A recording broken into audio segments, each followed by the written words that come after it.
Hi and welcome back to the Rideshare by the UK YouTube channel. My name's Kevin and today I want to have a quick look at what's going to happen on Tuesday in the Houses of Parliament, because their MPs are going to be discussing private hire and rideshare drivers' safety. Representatives of Gabriel's campaign for driver safety are going to be meeting with MPs at meeting. It's been proposed by, it's been put together by Diane Abbott and also seconded by, who's it seconded by? Bal Ribeiro Addy. And this session is going to be looking at some of the proposals that Gabriel's driver safety campaign is putting together. But first of all, let's have a quick look at what Gabriel's driver safety campaign is all about. Right, in 2021, a Bolt driver, Gabriel Bringye, was murdered by a group of 6 thugs. They definitely were thugs. They sort of was trialled as children. One was 18, one was 17, and I believe the rest was 16 and 15. And I'll tell you why they were thugs in a little bit when we look at what they were getting up to. What these kids had done was stolen a mobile phone and called on the Bolt app that was on the phone because they were going to lure the driver, any driver, I didn't care who it was, into a trap to steal his stuff and his car. So that's what they did, and Gabriel Bringye was stabbed in the thigh, severing an artery. These thugs were using zombie knives, severed an artery, and he died. But let's have a look at what these thugs were all about. Okay, all of these were people who did it were under 18 at the time. One was aged 18 at time of trial, and I believe he was dealt with as an adult. But these are the sentences that was handed out to these people. They were charged with murder, theft and robbery. They were found not guilty of murder, but guilty of manslaughter.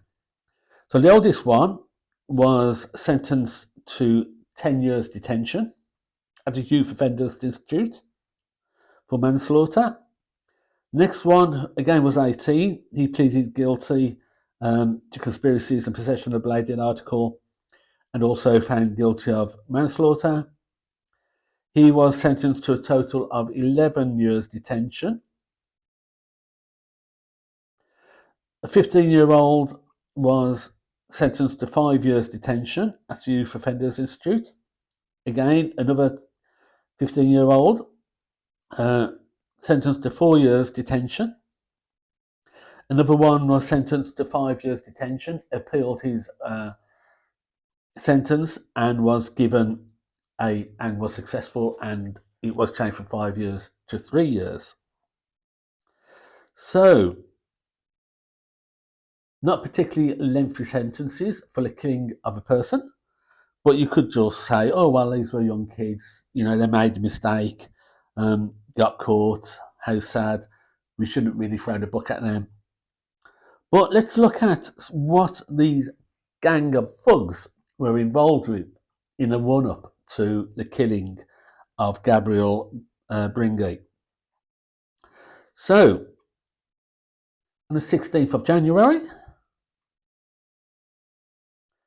they pulled a knife and stole a car from a driver, from a, let's look at it, minicab driver, a black Volkswagen Passat, pulled a knife and drove off in his car and took it.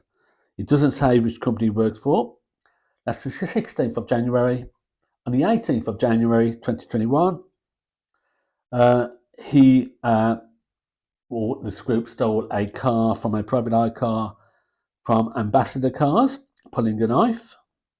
On the 18th of January, again, 2 in one day. This time, they did the same, pulling out a knife on a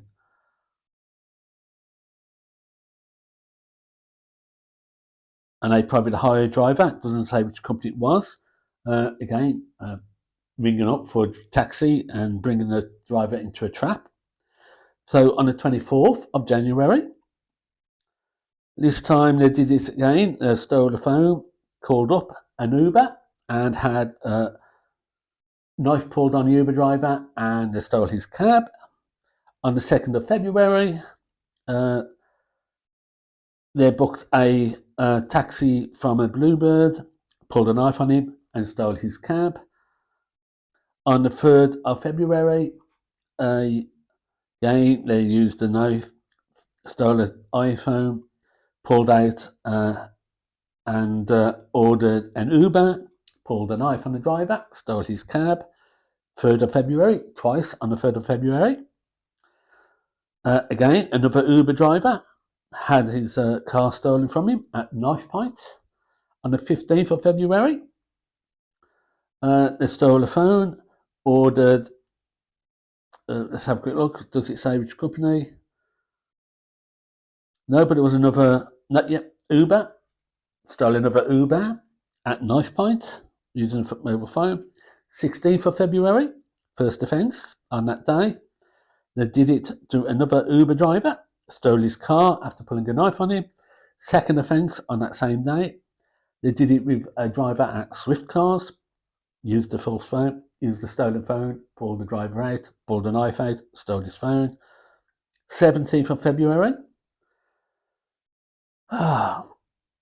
This was when they actually killed the guy, I think it was. Yeah, this was the day. They stole a mobile phone, booked a cab. The first car arrived was too small. He didn't want it. They wanted a bigger car, so they let him go and booked another one through Bolt. And that's when they killed him. They pulled up. Mr. Bringye pulled up alongside the school and opened his boot, so that the person who ordered the car could put in his scooter. The group attempted to rob Mr. Bringye of his car. CCTV footage showed that AF stabbed Mr. Bringye before the group fled.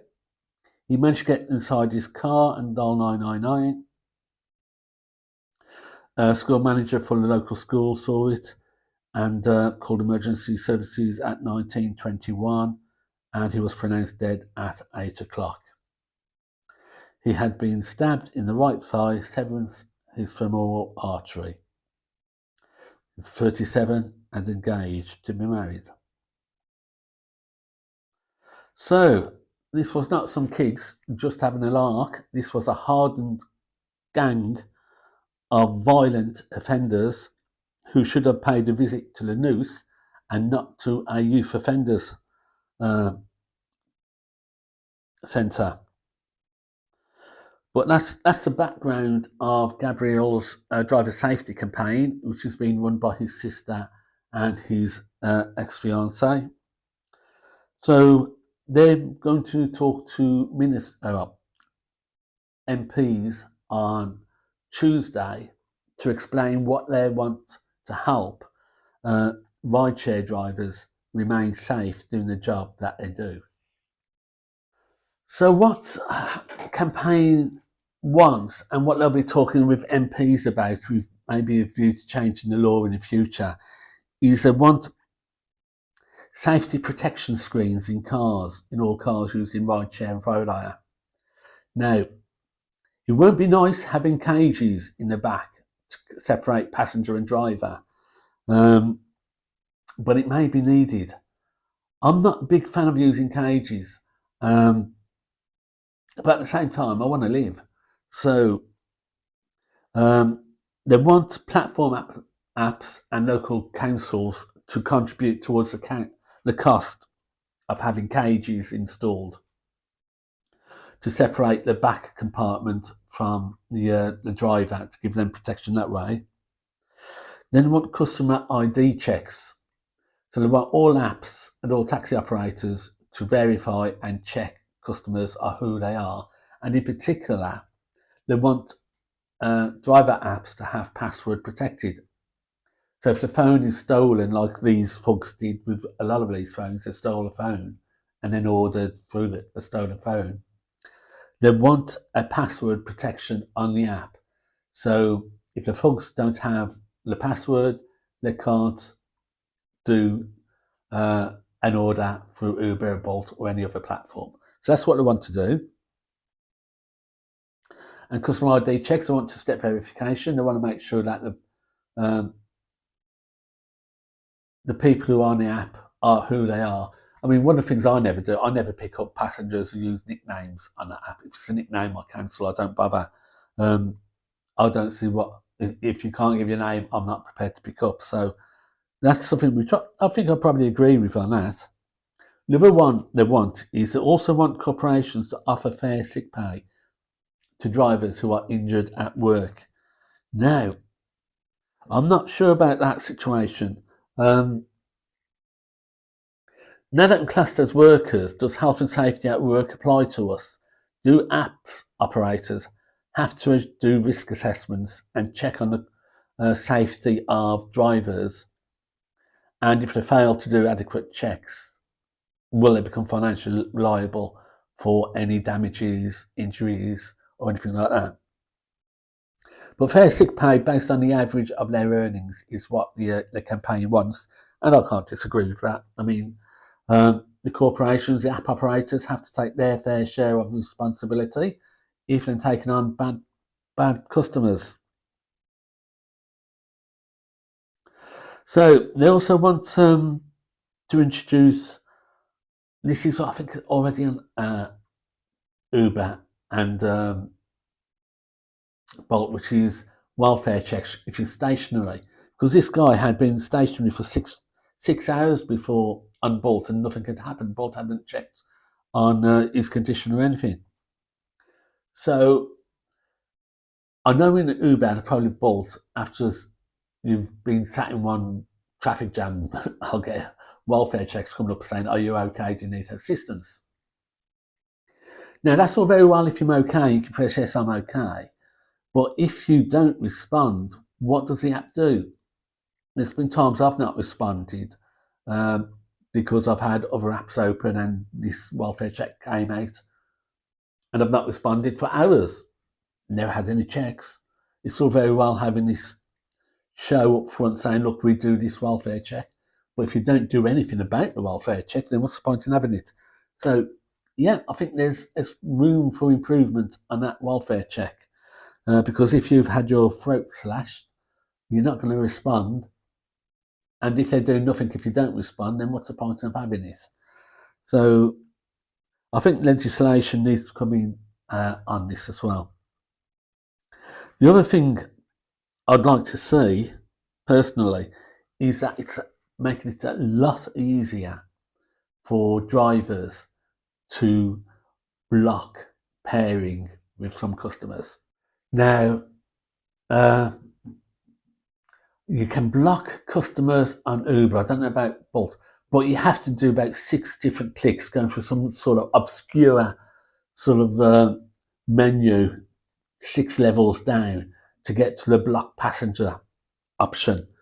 That should be a lot easier. It should be in the driver welfare button. We've got a little shield for driver security where you can dial 999 for assistance or follow my ride or share my ride. That is where the block passenger button should be. And you should not have to give excuses or reasons why you want to block that passenger. You know, there's been times where I've felt uncomfortable with a passenger in the car and I would not want to be paired with them again. I need an easy option to put in a block and put on that passenger for pairing. Sometimes it's just a personality clash. Sometimes they invade my personal space. I've got customers who really need to over and into me and shouted at me and just basically making me feel uncomfortable. I don't want to be paired with them again. And that should be okay. This is my work environment. I should feel safe in my work environment. I should not have to go down 6 levels deep into an obscure menu to try and find a way to protect myself and then have to explain myself. You know, I do know that there's a lot of Asian drivers out there who take on a lot of abuse, racial abuse. They don't want to cause a scene. They don't want to start putting these claims of racism and stuff like that. They just pull up with it. But they shouldn't have to pull up with it. They should have an easy, quick option to just block pairing with that passenger again. You know, drivers aren't going to block everybody, because if they block everybody, they'll have no work to do. So I think most drivers will use it sensibly and only block passengers when they feel uncomfortable. But it should be there, it should be easy, and it should be simple, and it should be quick. So that's what I'd like to see. I'd like to see a block pairing option in that little shield security area. That's the best way really to do it. The other option that the campaign wants to bring in is to require mandatory CCTV, which I'm fully supportive of. I have CCTV in my car. It's a good quality CCTV. Got great night vision. It's got LED infrared lighting to boost up the lighting in the back. Very good high resolution. And the most important thing of all is that it streams live directly out of the car into the servers of the car rental company. So there's nothing kept on the car. If they wanted to cause a problem and burn out the car, doesn't matter. The video file is not kept in the car. It is streamed to servers. And that's the best way to have it. Good quality, high resolution, off-car storage. What the campaign wants is for that to be paid for by the app and also local authorities to maintain the safety and security of drivers. I think as a driver, it's well worth funding it myself. It would be nice if there was a grant available to contribute towards it, but it's not essential. But what is essential is mandatory high quality, high definition CCTV in rideshare cars. So that's it. That's all going to be discussed in the Houses of Parliament next Tuesday.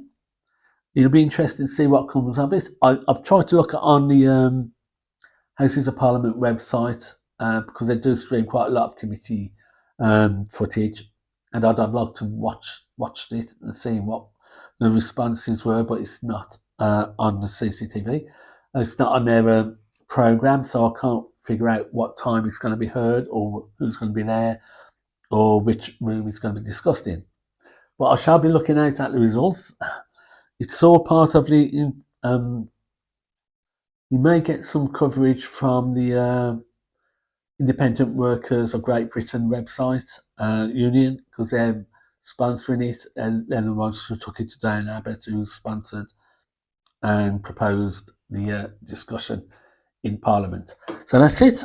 Hopefully some good will come out of it.